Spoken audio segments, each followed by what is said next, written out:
शांती शांती. रामकृष्ण हरी. आपले ऑडिओ चालू असेल तर कृपया बंद करण्याची तस्दी घ्यावी. ज्यांना ज्यांना माझा आवाज पोहोचत असेल, काहींचे ऑडिओ चालू आहे, तर कृपया ऑडिओ बंद करा.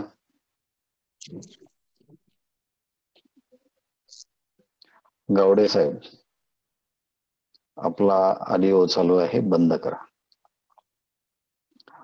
दिव्य माल्याम्बरधरम दिव्य गंधानुलेपनम सर्वाश्चर्यमयम देवम मनंतम विश्वतोमुखम.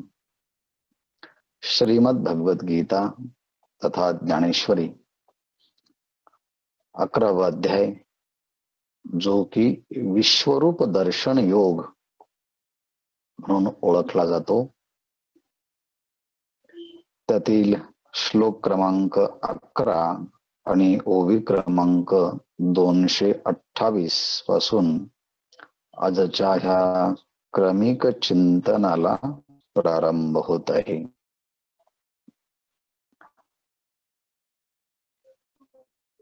भगवंताने अर्जुनाला दिव्य दृष्टी दिली आणि नंतर माझ्या ह्या विश्वस्वरूपाला पहा अशी आज्ञा केली.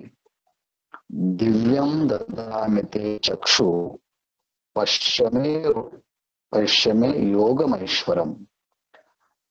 माझ्या या ऐश्वर्य विराट स्वरूपाला तू पहा असं भगवंताने आज्ञा केल्यानंतर हस्तिनापुरामध्ये धृतराष्ट्राला संजय हा सगळा वृत्तांत सांगत आहे. आणि जे भाग्य अर्जुनाला भगवंताच्या कृपेने लाभलं, तेच भाग्य मला मुनिराज व्यासांच्या कृपेने लाभलं असा निर्वाळा प्रत्यक्ष संजय ह्याच अध्यायामध्ये पुढे आपल्याला देणार आहे, की मला सुद्धा या विश्वरूप दर्शन घेण्याचं भाग्य लाभलं आहे बरं का. आणि मग हा सगळा वृत्तांत जो आहे सध्याचा, तो संजय धृतराष्ट्राला सांगत आहे की अर्जुन विश्व पाहत आहे आणि अर्जुनाने काय काय पाहिलं आहे, की जे भगवंताने जे विराट विश्वरूप अर्जुनाच्या करता प्रगट केलं, त्या विश्वरूपामध्ये परमात्म्याने काय काय परिधान केलं. दिव्य माल्याम, भगवंताने अतिशय अलौकिक दिव्य माळा त्या विराट स्वरूपाने आपल्या गळ्यामध्ये परिधान केले आहेत. काही सोन्याच्या आहेत, काही चांदीच्या आहेत, काही पुष्पांच्या आहेत आणि त्याही मध्ये वेगवेगळ्या पुष्पांच्या माला आहेत. कमळाच्या फुलांची आहेत, जास्वंदीच्या फुलांची आहेत, मोगऱ्यांच्या फुलांची आहेत. विशेष विशेष फुलं त्या विश्वरूपाच्या मूर्तींच्या मध्ये भगवंताने परिधान केले, म्हणून दिव्य माल्याम्बरधरम. त्याचप्रमाणे सुंदर आणि उंच असे भगवंताने वस्त्र पितांबर सुद्धा धारण केलेले आहेत. दिव्य गंधानुलेपनम, भगवंताने चंदनाचा लेप लावलेला आहे. त्याचबरोबर आणखी सुद्धा वेगवेगळे लेप भगवंताने आपल्या मस्तकांच्या वरती परिधान केले आहे. दिव्य गंधानुलेपनम. आणि सगळ्या विश्वाला आश्चर्य वाटावं आणि त्यातही अर्जुनाला आश्चर्य वाटावं असे ही सगळे रूप आहेत. सर्व आश्चर्यमयम, सर्वांना याचं आश्चर्य वाटावं असा अनंत स्वरूप असणारा देव, की ज्याचे सर्व बाजूने मुख आहेत. विश्वतो मुखम, भगवंताने विश्वतो मुख ह्या स्वरूपामध्ये वर्णन केलेलं आहे. म्हणजेच वेदामध्ये जे पुरुष सूक्त आहेत, त्या पुरुष सूक्ताच्या मध्ये परमात्म्याचं जे वर्णन केलेलं आहे अगदी तसंच वर्णन या श्लोकामध्ये संजय भगवंताच्या विषयी करतो. यावरती ज्ञानेश्वर महाराजांनी जे भाष्य केलेलं आहे त्या भाष्याचा विचार आपण पाहूया.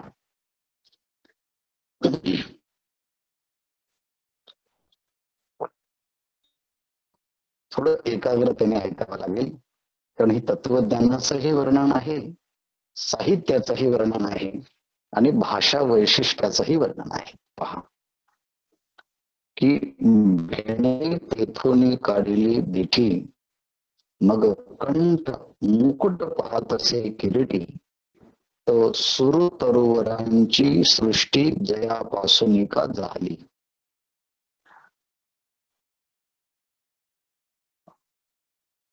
अर्जुन भगवंताच्या विश्वरूपाकडे पाहत असताना भगवंतांनी वेगवेगळ्या प्रकारचे जे हातामध्ये आयुध धारण केलेले आहेत त्या आयुधांच्याकडे पाहत असताना असं वाटतंय की खूप सृष्टीचा प्रलय करणारे ते हातामध्ये शस्त्र भगवंतांनी धारण केले. म्हणून अर्जुनाची अंतःकरणाची वृत्ती अतिशय भयभीत झाली. म्हणून भगवंताच्या हाताकडे जे लक्ष देत होता तिथून अर्जुनाने आपली दृष्टी काढली. भेणे तेथोनी काढली दिठी. इथे भेणे शब्दाचा अर्थ आहे भीती. विश्वरूपाच्या त्या स्वरूपाकडे पाहिल्यानंतर भगवंताच्या हातातले शस्त्र पाहिल्यानंतर भीती वाटली. त्यामुळे तिथोनी म्हणजे भगवंताच्या हातामध्ये असणारे शस्त्र तिथे जी दृष्टी दिली होती तिथून दिठी काढली. तिथून अर्जुनाने आपली दृष्टी काढली आणि मग पाहत असे, मग किरीटी पाहत असे. मग अर्जुन भगवंताच्या रूपाकडे पाहतो. कोणत्या रूपाकडे पाहतो? कंठ मुकुट. मग भगवंताच्या कंठाकडे पाहता पाहता मुकुटाकडे, मुकुटाकडे पाहता पाहता कंठाकडे जेव्हा पाहू लागला तेव्हा ज्ञानेश्वर महाराजांचं काव्य स्फूर्ती अगदी विशेषत्वाने प्रगट झाली. तर सुरतरुंची सृष्टी जयापासून का झाली. त्या कंठाकडे आणि मुकुटाकडे पाहत असताना जणू काही सूर म्हणजे देव, तरु म्हणजे वृक्ष, सुरतरु म्हणजे देवांचा वृक्ष म्हणजे कल्प वृक्ष. जणू काही भगवंताच्या त्या मुकुटापासून देवांचा वृक्ष जो कल्पवृक्ष, त्या कल्पवृक्षाची सृष्टी जणू काही जयापासून झाली. म्हणजे जयापासून म्हणजे ज्या कंठापासून आणि ज्या मुकुटापासून झालेली आहेत असे भगवंताचे ते दिव्य मुकुट तो पाहत आहे. आणि त्या मुकुटावरती असणारे जे काही फुलं आहेत त्या फुलांकडे पाहिल्यानंतर, पुष्पांच्याकडे पाहिल्यानंतर, कुसुमांच्याकडे पाहिल्यानंतर ते सुगंध तर आहेतच, पण ते फुलं काय काय सुचवत आहे. जे महासिद्धींचे मूळ पिठे, शिनली कमळाचे त वावटी, तैसी कुसुमे अति चोखटे, तुंबिली देखिली.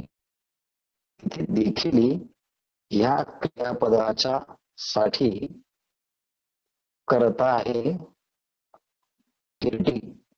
अर्जुनाने पाहिलं. काय पाहिलं आहे अर्जुनाने? तर आहे अति चोखटे कुसुमे तुरंबी. अत्यंत शुद्ध, अत्यंत पवित्र, अत्यंत मंगलमय अशी पुष्प त्या विश्वरूप परमात्म्याने आपल्या मस्तकावरती धारण केलेले आहेत. म्हणून अति चोखटे तैसी अति चोखटे कुसुमे तुरंबिली देखी. अतिशय शुद्ध आणि पवित्र मंगलमय असणारे पुष्प फुले भगवंताने आपल्या मस्तकावर धारण केले की जे फुले म्हणजे महासिद्धींचे मूळपिठे. अष्टमहासिद्धीचं जणू काही ते फुलं म्हणजे मूळ पीठ आहेत. किंबहुना सरस्वतीचं वाहन जे आहेत त्या वाहनांच्या मध्ये सरस्वतीचं वाहन कमळ म्हणून मानलं जातं. आणि म्हणून त्या कमळावरती जी अरूढ होते विश्रांतीसाठी ती आहे कमळा.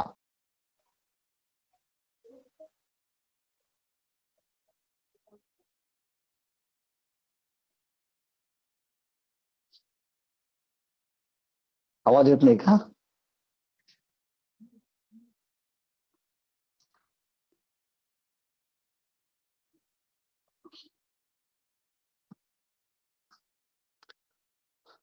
कोणालाच आवाज येत नाही का काहींना आवाज येत नाही?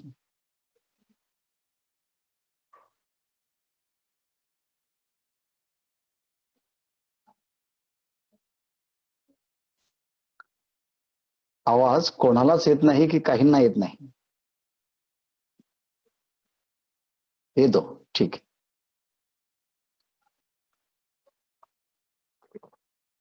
म्हणून लक्ष्मीसाठी शब्द वापरला आहे, कमळा शिणली जेथ वावटे. ठीक आहे, ठीक आहे. कमळा म्हणजे लक्ष्मी शिणली, जेव्हा ती शिनली असता विश्रांती घेण्याकरता ज्या कमळावरती ती कमळाचा आश्रय घेते अशी सुगंधित फुले भगवंतानी आपल्या मस्तकावर धारण केली आहेत. म्हणजे नुसतं फुलांचं वैशिष्ट्य सांगत असताना कसं वैशिष्ट्य सांगितलं आहे बघा. 3 भगवंताच्या विश्वरूपाच्या मुकुटावरती असणारे जे काही फुलं आहेत ते कसे आहे? ते कुसुमे अति चोखटे, अतिशय सुंदर आहेत. त्या फुलांकडे पाहिल्यानंतर माऊली म्हणतात अष्टमहासिद्धीचं ते जणू काही मूळ स्त्रोत आहेत. किंवा लक्ष्मीला विश्रांतीचं स्थान म्हणजे ते भगवंताच्या मुकुटावर असणारे ते फुलं आहेत. अशा 2 कल्पना केल्या आहेत. मुकुटावरी स्तबक ठाई ठाई पूजाबंध अनेक, कंठी रुळताते अलौकिक माळा दंड. मस्तकावरती जे मुकुट आहे त्या मुकुटावरती पुष्पांचे अनेक असे गुच्छ आहेत. भगवंताच्या मुकुटावरती ठाई ठाई पूजांचे बंध, पूजाबंध अनेक, आणि ठिकठिकाणी त्या भगवंताच्या मुकुटाच्या ठिकाणी सुगंधित एक द्रव्य पूजासाठी बांधलेले आहेत. ठाई ठाई ठिकठिकाणी पूजाबंध, अनेक पूजाबंध, ठिकठिकाणी अनेक पूजाचे त्या ठिकाणी चिन्हांकित केलेले आहेत, पूजा बंध मांडलेले आहेत. आणि असं ते पाहिल्यानंतर अर्जुन खाली येतो, भगवंताच्या गळ्याकडे पाहतो, तर कंठी अलौकिक माळा दंड रुळताती. भगवंताच्या कंठामध्ये अलौकिक स्वरूपाच्या माळा भगवंताने परिधान केलेल्या आहेत. किती माला वेगवेगळ्या प्रकारच्या, वेगवेगळ्या गुणवत्तेच्या, वेगवेगळ्या रंगाच्या आणि अत्यंत सुगंधित अशा पुष्पमाला भगवंताच्या गळ्यामध्ये अत्यंत माळादंड म्हणजे लांब पर्यंत, अगदी गुडघ्यापर्यंत त्या भगवंताच्या गळ्यामध्ये असणाऱ्या ज्या माळा आहेत त्या माळादंड अलौकिक स्वरूपाच्या रुळताती, शोभतात. एकदम त्यांचा प्रकाश दैदिप्यमान असा तेजस्वी झळकतो की काय असं वाटायला लागलं. आणि हे सगळं पाहिल्यानंतर माऊलींना आणखी एक रूपक सुचलं.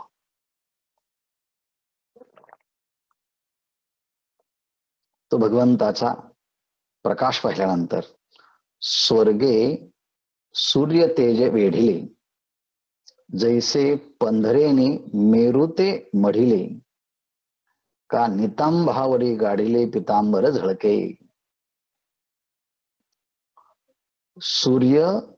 स्वर्गे सूर्य तेज वेढिले, सूर्याच्या तेजाने किंबहुना स्वर्गानेच जणू काही सूर्याचं तेज आपल्या अंगावरती परिधान केलं आहे. स्वर्गे सूर्य तेजे वेढले. ज्याप्रमाणे स्वर्गातील सगळ्या मंडळींनी सूर्यासारखं तेजस्वी वस्त्र परिधान करावं, उदाहरण म्हणून. दुसरं उदाहरण आहे, जैसे पंधरेने मेरुते वेढिले. किंबहुना मेरू पर्वत जो आहे, पंधरेने सोन्याने जणू काही तो मेरू पर्वत पूर्णपणे मढवलेला आहे, म्हणून तसा तो तेजस्वी दिसतो. त्याप्रमाणे तैसे नितंभावरी गाढिले पितांबर झळके. कमरेच्या पाठीमागचा जो भाग आहे त्याला नितंभ असं म्हणतात, आणि गाढिले म्हणजे अतिसैल असणारा भगवंताच्या कमरेच्या खालचा जो पितांबर आहे तो अत्यंत झळकत आहे. तो तेजस्वी असल्यामुळे तो चमकत आहे, झळकत आहे. अशा स्वरूपाने त्या भगवंताच्या पितांबराचं वर्णन केलं. गळ्यातील पुष्पमालेंचं वर्णन केलं, मुकुटाचं वर्णन केलं, कंठाचं वर्णन केलं, त्यावरती असणाऱ्या पुष्पांचं वर्णन केलं. आणि श्री महादेव कापुरे उठिला का कैलास पारदे डवरिला. नाना शिरोदके पांघरिला शिरार्णव जैसा. कल्पना पहा कशी काय. महादेव कापुरे उटिला. महादेव म्हणजे भगवान शंकर. जणू काही भगवान शंकराने म्हणजे महादेवाने कापराची उटीच आपल्या अंगावरती लेपित केली आहे, लेप लावला आहे. कैलासे पारदे डवरीला. कैलास पर्वत जणू काही पाऱ्याने पूर्णपणे माखला जावा, किंवा शिरोदके पांघरिले शिरार्णव जैसे.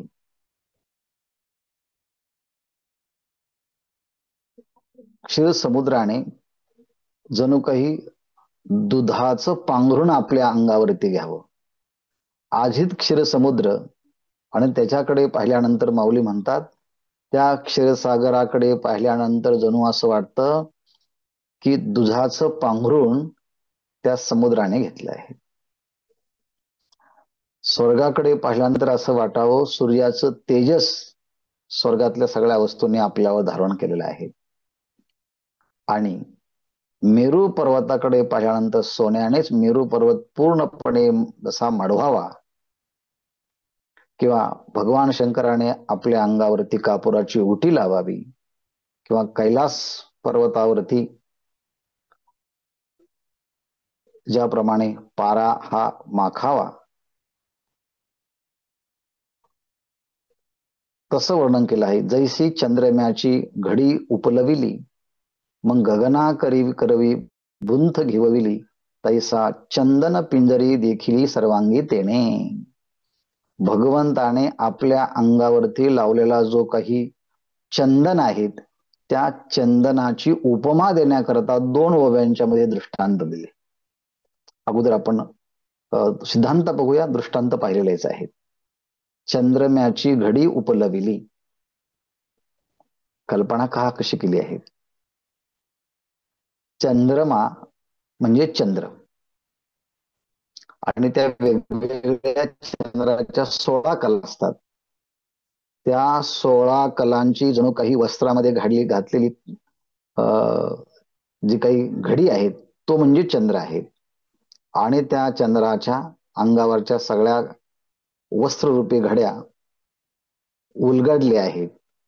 चंद्रम्याची घडी उपलविली, चंद्राच्या अंगावरची घडी ती उकलली. आणि मग काय केलं, गगना करवी बुंथी घेवविली. जणू काही त्याची खोळ करून आकाशाने आपल्या हाताने आपल्या अंगावर घेतली आहे. म्हणजे जिकडे तिकडे त्या चंद्राचा प्रकाश आहे. असं पाहिल्यानंतर सत्य पाश आहे. चंद्राच्या अंगावरची पांढरं वस्त्र त्याची घडी उलगडून जणू काही गगना करवी, गगनाच्या हाताने बुंथी घेवविली आपल्या अंगावरती ती पांघरून घेतलं तसं चंदन पिंजरी देखील सर्वांगी तेने. देखील त्याप्रमाणे अर्जुनाने त्या विश्वरूपाच्या अंगावरती सर्वांगाची चंदनाची उटी लावलेली आहे. बघा, परमात्म्याने सर्वांगावरती चंदनाची उटी लावल्यानंतर त्याचं तेज कसं दिसावं? त्याचं तेज जणू काही स्वर्गाने सूर्याचं तेज वेढावं. मेरू पर्वताने सोन्याने मढलं जावं, तसं हे पितांबर हे पाहिले आहेत. नंतर महादेवाने आपली जी उटी आहे, कापुराची उटी लावावी. कैलास पर्वतावरती पाऱ्याने माखलं जावं किंवा समुद्राने दुधाचं पांघरून घ्यावं. चंद्रम्याची घडी उपलवून ती गगनाने आपल्यावरती पांघरून घ्यावी. त्याप्रमाणे सर्व अंगावरती त्या विराट परमात्म्याच्या अंगावरती चंदनाची उटी लावलेली होती. दिव्यगंधानुलेपनम.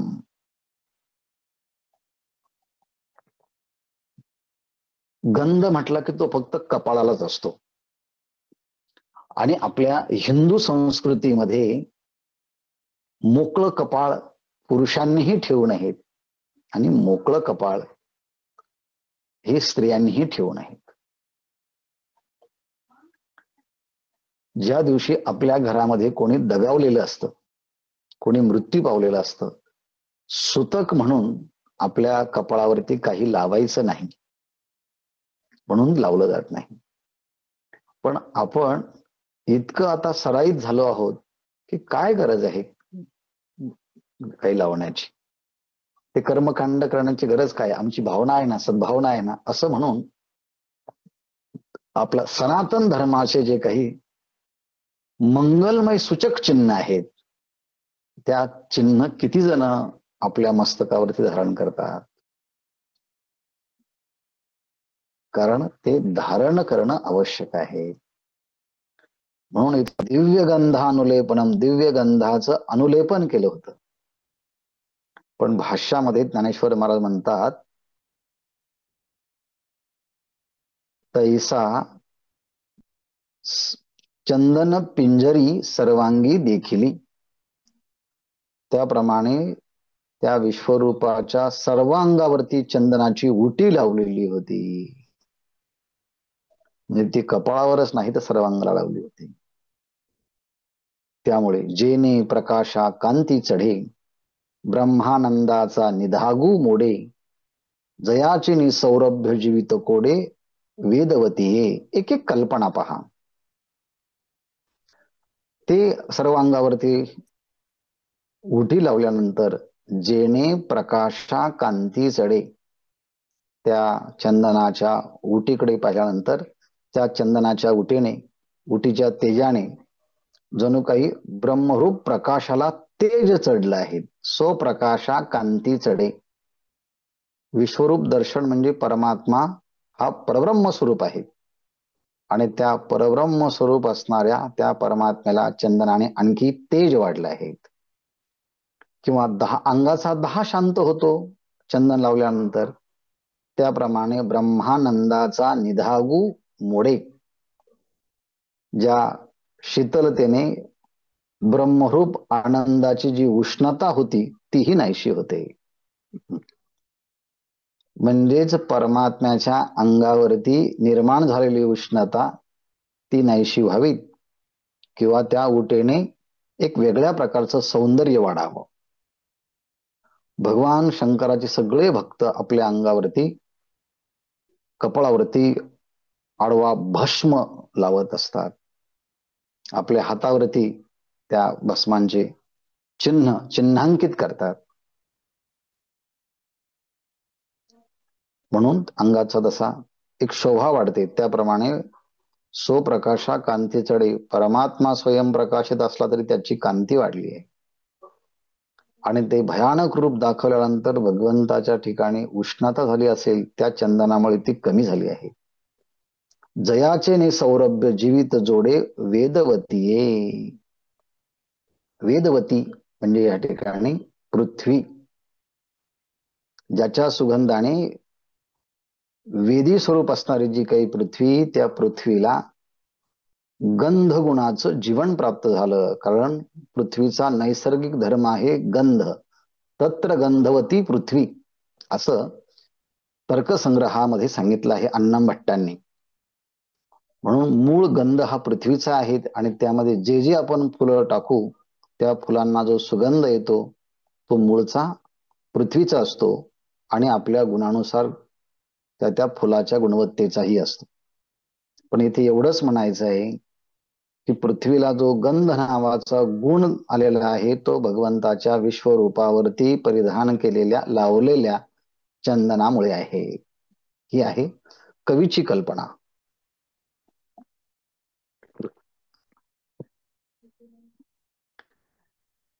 शृंगार असं म्हणतात, आधुनिक भाषेमध्ये मेकअप करणं असं म्हणतात. ऐसी एक एक शृंगार शोभा, पाहात अर्जुन जातसे क्षोभा, देवीचे देव बसला की उभा, की सन्मुख हे नेणवे. असं त्या भगवंताच्या एका एका अवयवाकडे पाहत असताना भगवंताने परिधान केलेले सगळ्या प्रकारचे जे काही शृंगार आहेत, एक एका अवयवाच्या शृंगाराची शोभा पाहताना कधी कधी अर्जुन शोभा जात असे.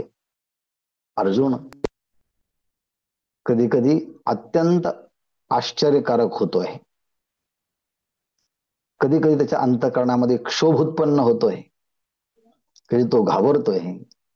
आणि ह्या सगळ्या संमिश्र भावनांचं एकत्रीकरण झाल्यामुळे त्याला असं वाटतं इतकं मोठं भगवंताचं ते विराट स्वरूप आहे. त्या विराट स्वरूपाकडे पाहिल्यानंतर देव बसला की उभा, तो विश्वरूप दर्शन दाखवलं त्याप्रमाणे तो उभा आहे का बसला आहे, की माझ्या सन्मुख आहे, की माझ्या चारही बाजूंना आहेत, याची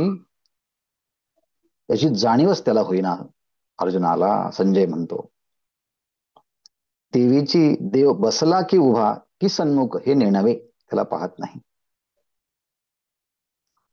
आणि म्हणून अर्जुनाची दृष्टीच्या मध्ये एक विलक्षण स्वरूपाचा बदल झाला. बाहेर दिठी उघडून पाहे, तव अवघे मूर्तिमंत देखत आहे. मग आत न पाहे म्हणून उगार आहे, आतही तैसेची. बाहेरी दिठी उघडून पाहे, जेव्हा अर्जुन भगवंताचं विश्वरूप पाहण्यासाठी जेव्हा डोळे उघडतो, बाहेर दिठी उघडून पाहे, बाहेर जेव्हा दृष्टीवरून पाहतो तेव्हा आगवे मूर्तिमंत देखत आहे. त्याला संपूर्ण विश्वरूपाने वेगवेगळ्या प्रकारच्या आकार धारण केले आहेत. या सगळ्या मूर्ती तो पाहतो आणि तो पाहून झाल्यानंतर तो डोळे झाकतो. मग डोळे झाकल्यानंतर काही दिसणार नाही असं वाटतं, पण असं नाही. मग आता न पाहे म्हणून उगार आहे, आता पाहायचं नाही म्हणून तो जेव्हा शांत राहतो डोळे झाकून, तरी आतही तैसेची देखत आहे. डोळे झाकते तरी भगवंताचं विश्वरूप त्याला डोळ्याच्या आतूनही दिसतं. डोळे उघडले समोरही विश्वरूप दिसतंय. भगवंताची कृपा पहा. आणि भगवंताची कृपा झाल्यानंतर कशी अनुभूती येते. एरवी देवाच्या समोर आपण पाहिलं तर देव उभा दिसतो, डोळे झाकले की आपल्या वासनेप्रमाणे पदार्थ दिसतात. इथं मात्र तसं नाही. अनावर मुख समोर देखे, तया भेणे पाठी मोर जवळ ठाके, तो तयाही श्रीमुखे करचरण तैसेची. बघा भगवंताचं कसं आहे. अनावर मुखे म्हणजे ज्यांच्या भगवंताचे जे काही मुख आहेत, किती चेहरे आहे विश्वरूपाला. अनावर म्हणजे संख्येने मोजता येणार नाही, अगणित भगवंताचे सहस्त्र मुख त्या विश्वरूपाला लावलेले आहेत. म्हणून अनावर समोर मुख देखे, मुखे अनावर मुखे समोर दे, भगवंताचे असंख्य अलौकिक दिव्य मुख अर्जुन जेव्हा आपल्या डोळ्यासमोर पाहतो तेव्हा भीती वाटते. काही शांत आहे, काही उग्र आहे, काही भयानक आहेत, काही प्रलय काळच्या सारखे आहेत. पण तया भेने पाठी मोरजवळ ठाके, त्याच्या भीतीने जेव्हा तो पाठीकडे पाहून उभा राहतो, नको तिकडे पाहायलाच नको, तो पाठीमागे जेव्हा पाहतो तयाही कडे श्रीमुखे करचरण तैसेची, त्या विश्वरूपाच्या पाठीमागे जेव्हा पाहतो तेव्हा त्याला तिथेही भगवंताचे मुख, भगवंताचे कर आणि भगवंताचे चरण तैसेची, तयाही कडे श्रीमुखे कर चरण दिसे. तो सगळीकडे तो पाहतोच आहे. डोळे झाकले तरी विश्वरूप दर्शन, डोळे उघडले तरी विश्वरूप दर्शन. पुढे पाहो, मागे पाहो, पूर्वेला पाहो, पश्चिमेला पाहो, आता विश्वरूप दर्शनाचा न पाहायचं म्हटलं तरी आता त्याला शक्य नाही. स्वप्न सुद्धा विश्वरूप दर्शनाचंच, जागणं सुद्धा विश्वरूप दर्शनाचंच. सुषुप्तीमध्ये गाढ झोपेत गेला तरी विश्वरूप दर्शन तिथेही आहे. आणि म्हणून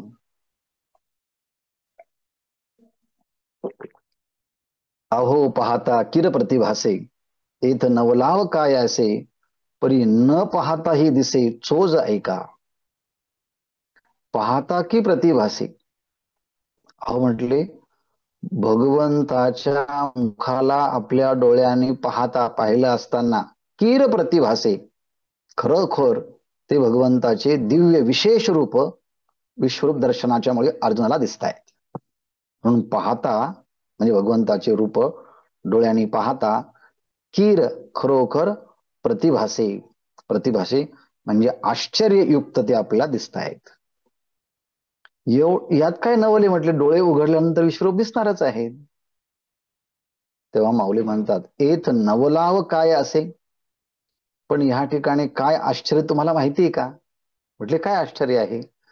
न पाहताही दिसे चोज ऐका. आता अर्जुनाने ठरवलं आहे मला कोणतंच विश्वरूप पाहायचं नाही असं म्हटलं तरी सुद्धा विश्वरूप दिसल्याशिवाय त्याला राहत नाही. हे त्याचं चोज आहे, ही त्याची विशेषता आहे, हा त्याचा चमत्कार आहे. परी न पाहताही दिसे, काय दिसे? विश्वरूप दर्शन दिसे, हे आहे चोज ऐका. हे त्याचं नवल आहे. म्हटले न पाहताही दिसत आहे, हे त्याचं नवल आहे.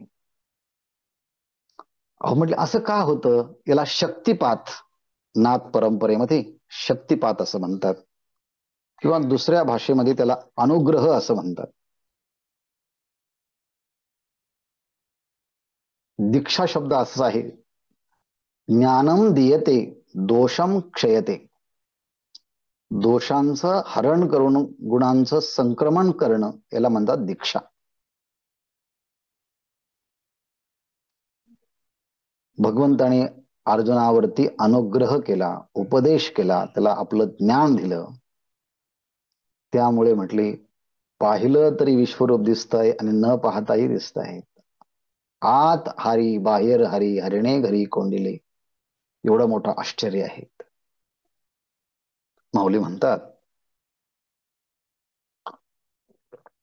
कैसे अनुग्रहाचे करणे, भगवंताने कसा अनुग्रह केला म्हटले विशेष माहिती का तुम्हाला? पार्थाचे पाहणे आणि न पाहणे, त्यांनी पाहिलं तरी विश्वरूप दर्शन, नाही पाहिलं तरी विश्वरूप दर्शन. याचं कारण एक आहे, अर्जुनच स्वतः विश्वरूपमय झाला आहे. तयाही सकट नारायणे व्यापोने घेतले, पाहण्यातूनही तोच आणि न पाहण्यातूनही तोच. हे दोन्ही जग, बाह्य जगातही तोच परमात्मा आणि आंतर जगातही तोच परमात्मा. आणि त्यामुळे तयाही सकट नारायणे व्यापोने घेतले, त्या परमात्म्याने आतल्याही आणि बाहेरच्याही सगळ्याच पदार्थांना व्यापून टाकलं आहे. आणि म्हणून किती मोठं आश्चर्य आहेत, आश्चर्यच आश्चर्य आहेत. म्हणून आश्चर्याच्या पुरी एकी पडिला, ठाये ठाव थडी टाकी तव चमत्काराची आणखी महार नवी पडे. भगवंताच्या प्रत्येक अवयवाकडे पाहिल्यानंतर एक वेगळं ऐश्वर्य दिसत होतं. आणि भगवंताचे मुख का एक आहे? अनंत मुख. भगवंताचे नेत्र अनंत नेत्र. भगवंताचे कान अनंत कान. भगवंताचं पुष्पमाला अनंत पुष्पमाला. गंध अनंत गंध आहे. अहो म्हटले, कल्पना केली आश्चर्याच्या पुरी एकी पडिला. एका एका अवयवाकडे पाहत असताना जणू काही अर्जुन आश्चर्याच्या महापुरामध्येच पडला. म्हणजे एवढं आश्चर्य आहे एका एका अवयवाच. म्हणून आश्चर्याच्या पुरी एकी, आश्चर्याच्या पुरामध्ये पडला असताना पुरी एकी पडला. ठाये ठाव थडी टाकी. कस तरी मग आता त्या त्या अवयवाच्या महापुरातून तो बाहेर येतो. आश्चर्याच्या येतो ना येतो तोच. चमत्काराच्या अनेकी महार नवी पडे. मग लगेचच दुसऱ्या चमत्काराच्या मोठ्या समुद्रामध्ये तो पडतोय. म्हणजे एका आश्चर्यामध्ये पडला असताना त्या आश्चर्यातून प्रयत्नाने बाहेर पडतो न पडतो तोच लगेच दुसऱ्या महाभयंकर आश्चर्याच्या समुद्रामध्ये अर्जुन तो पडतो. कशात पडला आहे? आर्णव समुद्र. पण कोणता समुद्र आहे? चमत्काराचे आणखी महारणी पडे. चमत्काराच्या आणखी मोठ्या समुद्रामध्ये तो पडतो आहे.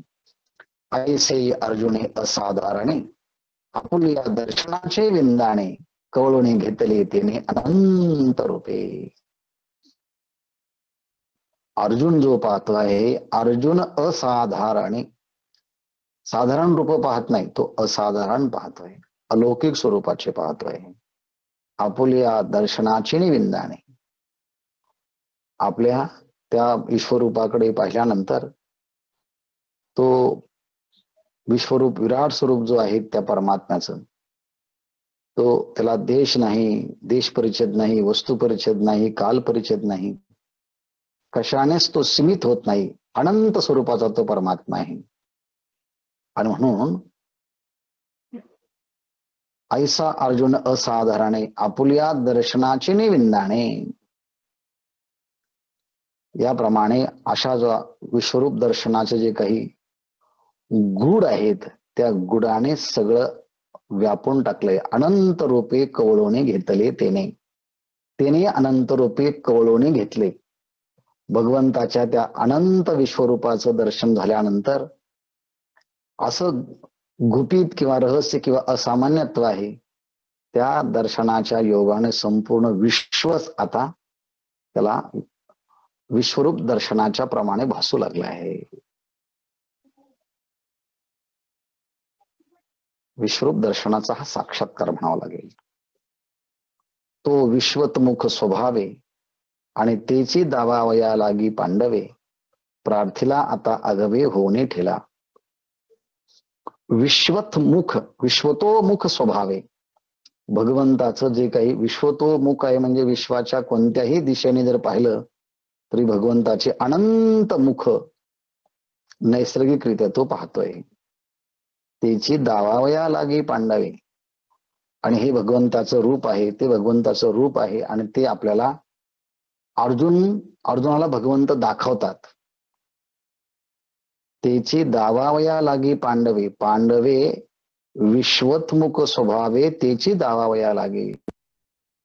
परमात्मा स्वभावताच विश्वतोमुख आहे, म्हणजे या विश्वाचे मुख जे आहेत हे त्याचेच मुख आहेत. हे भगवंत अर्जुनाला दाखवण्यासाठी, हे मर्म दाखवण्यासाठी पुढे सरसावतात.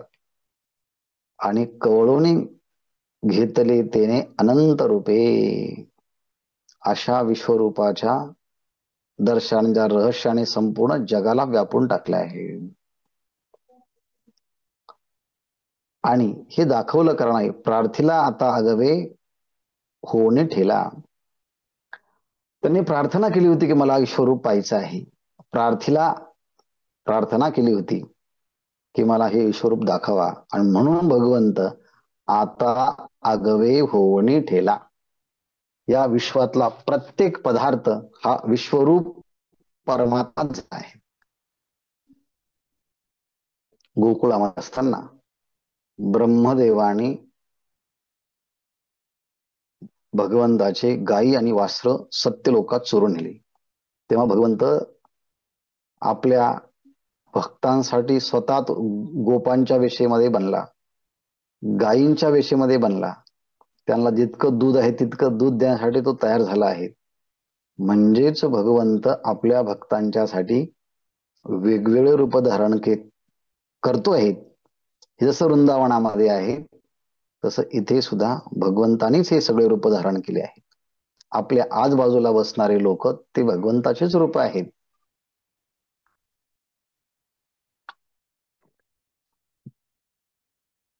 या भूमिकेने पाहावं म्हणजे आनंद आहे. आणि अर्जुनाच्या दृष्टीचं वर्णन चाललंय बरं का आता.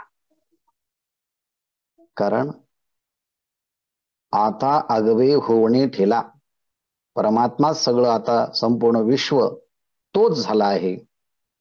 कारण तशी प्रार्थना अर्जुनाची होती. विश्वतमुख स्वभावे त्याची दावावया लागे पांडवे प्रार्थिला. त्याने प्रार्थना केली होती की मला हे सगळं दाखवा, म्हणून भगवंत सगळं होऊन दाखवतायत. आणि अर्जुनाला जी दृष्टी प्राप्त झाली ती दृष्टी चंद्र सूर्याने दिलेल्या दृष्टीप्रमाणे नाहीत हे सांगण्यासाठी ची ओळी पुढे आहेत पहा. वेळ झाली आहेत तर एवढी ओवी घेऊया.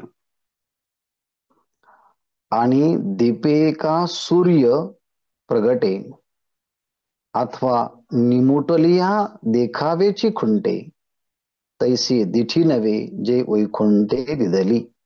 पहा, अंधार असेल आणि दिवा लावला तर आपल्याला दिसायला लागतं. मग म्हणावं लागेल अहो दिसत नव्हतं, काळोख होताना ते एकदम कसं दिसायला लागलं. अहो त्याचं कारण म्हटलं दिव्याच्या प्रकाशाने. म्हणजे एक दिवा दृष्टीला प्रकाश देतो की ज्याच्याद्वारे आपण पाहतो. तर सूर्योदय झाल्यानंतर सूर्याच्या प्रकाशाने आपण जग पाहतो. म्हणून सूर्यही डोळ्यांना दृष्टी देतो दिवसा, तर रात्री दिवा डोळ्यांना दृष्टी देतो. म्हटलं यामध्ये वैशिष्ट्य काय आहे. दिव्याची वात विझली की आपलीही दृष्टी काळोखमय होते, किंवा सूर्य मावळला तर आपलीही दृष्टी मावळून जाते. मला म्हणायचं निमुटलिया देखावेची खुंटे, म्हणजे दीपे किंवा सूर्य निमुटलिया, जर दिवा भिजला किंवा सूर्य मावळला तर देखावेची खुंटे, पाहणंच बंद होतं. सूर्य उगवला की सगळं दिसतं. ज्योत दिवा आला की सगळं दिसतंय. पण दिवा आणि सूर्य माळवला की आपल्याला काही दिसत नाही. पण भगवंताची दृष्टी अशी नाही जी दिव्य दृष्टी दिली आहे. तैसी दिठी नवे जे वैकुंठी दिली आहे. परमात्म्याने जी दृष्टी दिली आहेत ती तशी नाहीत. म्हणजे काय, दिवा भिजला म्हणून आपल्याला दिसणं असं होतं, सूर्य मावळला म्हणून आपल्याला दिसणं असं होतं, तशी दृष्टी दिली नाही म्हटले. म्हणून किरटी दोही परी न देखावेची पडता आहे अवधारी. म्हणून संजय म्हणतो हे धृतराष्ट्रा, दिव्याने किंवा सूर्याने दिलेली जी दृष्टी आहे त्याच्यापेक्षा भगवंताने विश्वरूप दर्शनाच्या साठी जी दृष्टी दिली आहे ती वेगळ्या स्वरूपाची आहे. हा सगळा वृत्तांत संजय हस्तिनापुरी सांगत असे राया. संजय राया हस्तिनापुरी सांगत असे. सगळा वृत्तांत संजय हस्तिनापुरामध्ये सांगत होता. भगवंताने अर्जुनाला दिव्य दृष्टी दिली. ती दृष्टी किती विलक्षण आहे, तर दिव्याच्या दृष्टीपेक्षा मोठी किंवा सूर्याच्याही दृष्टीपेक्षा मोठी. कारण डोळे उघडले तरी परमात्माच, डोळे झाकले तरी परमात्माच. कारण त्या परमात्म्याने संपूर्ण विश्वालाच व्यापून टाकलं आहे. म्हणे किंबवना अवधारिले पार्थे विश्वरूप देखिले. अहो म्हटले, राजा धृतराष्ट्र ऐकलं का? आणखी काय सांगावं, पण ऐका ना. पार्थे विश्वरूप देखिले. पार्थाने, अर्जुनाने सर्व बाजूने मुख असलेले जे भगवंताने विविध प्रकारचे अलंकार धारण केले आहेत, अशा विश्वरूपाला पाहिलं. आभारणी भरले, वेगवेगळ्या अलंकारांनी ज्याला मढवलं आहे, सजवलं आहे, असा विश्व तो मुख असणारा, विश्वाच्या सगळ्या बाजूने त्याचेच मुख असल्यामुळे अशा त्या परमात्म्याला अर्जुन पाहता झाला. आणि म्हणून पाहणं म्हटलं तरी तेच, नाही पाहणं म्हटलं तरी ते विश्वरूप दर्शन त्याला दिसतच आहे. त्यामुळे ही अलौकिक दिव्य दृष्टी ही दिव्याच्या दृष्टीपेक्षा आणि सूर्याच्या दृष्टीपेक्षा विशेष आहे. शेष विचार उद्या पाहूया. ओम